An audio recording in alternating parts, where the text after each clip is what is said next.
My next guest, he keeps close tabs on all things mobile. He's mobile himself. Colin Gillis, Director of Research and Senior Technology Analyst at BGC Partners. Good to have you with us, Colin. Pimm, it's great to be here. All right, so we're going to do the reverse order based on cash flow, right? I thought that would be kind of fun. I like that. I'm trying to keep it all in my head. So we've got research in motion. And just so we can explain to people, what exactly is cash flow and why is it important? Sure. Well, because when you see the profit and income statement of a company, a lot of times there are non-cash charges in there. So it's always important to see how many dollars, actual physical dollars, that the company received and added or subtracted from their balance sheet. And that's basically what cash flow is. And so, cash flow helps sort out any of the accounting methodologies that are used, to really give you a good picture of the business. Because if people are buying things, there's cash coming in the door. All right, so good cash flow means a lot, and bad cash flow means a little. You want to start with the one at the bottom of the ranks, right? We can start at the bottom, we can start at the top. Where do you want to start?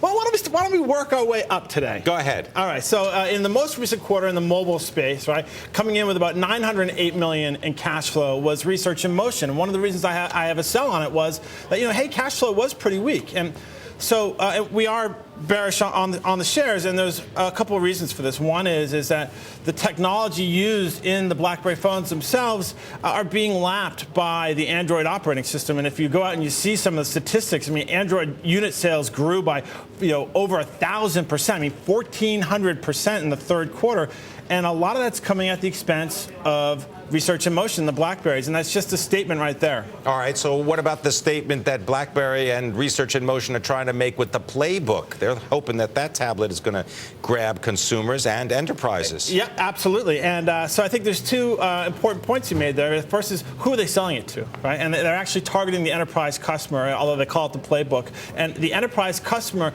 is a slower sales cycle. So, this product is not available for sale yet. The stock has sort of risen because of the fact that it's been seen functioning. They've shown it in some conferences. It does have a nice screen. It's a 7-inch tablet. We're unclear how that size is going to work in the marketplace, which is, it's significantly smaller than a 10-inch tablet that's, the iPad, because of the way the screens are measured diagonally. So it's about 55% the size. A 7-inch tablet, you would think it would be only 30%, but it's actually not the way it works.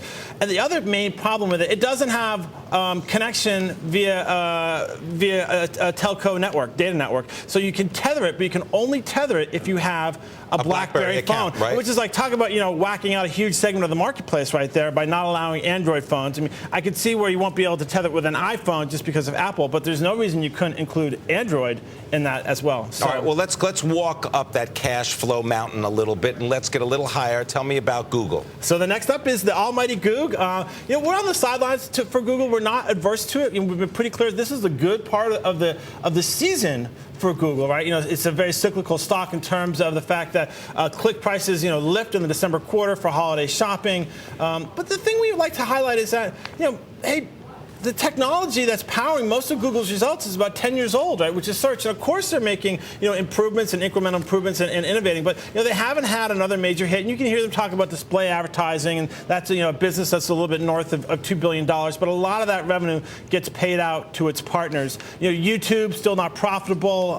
There's still a lot of expenses associated with that platform. But again, right, plenty of nice things with Google. But you're neutral. But we're neutral. Okay, let's go further up. Also, the other thing is, remember, like year to date, right? The Goog, even though it's had a nice run, it's down year to date, I think 4%.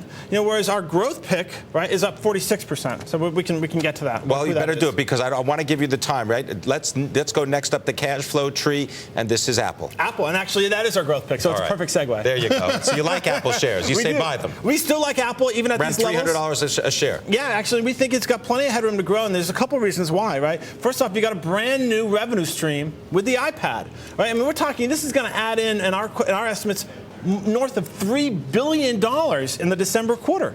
Like, in one quarter, it's like a whole brand new company. That's like a whole brand new. Any company that had $3 billion in annual revenue would be pretty happy. To get that in one quarter is, pretty impressive. So they're hitting on all cylinders. And the interesting part about Apple, like I was mentioning, compared to Google, is that half of their revenue is coming from products that didn't exist 3 years ago, right? Which is the iPhone, innovation, and the and iPad. Innovation. That's right. All right, I got to give you 15 seconds at least on Microsoft. And on Microsoft, that's the cash flow machine. It's a cash north of $8 billion, right? When they reported a record cash flow on Bill Gates' 55th birthday. So it was Bill's big cash flow beat. So Microsoft, we still think that there's room to run here. It is a cyclical stock, but we still think there's upside to where it's at. All right, always a pleasure. Colin Gillis, he puts it all together. I love that. The cash flow machine. Thank you very much, BGC Partners.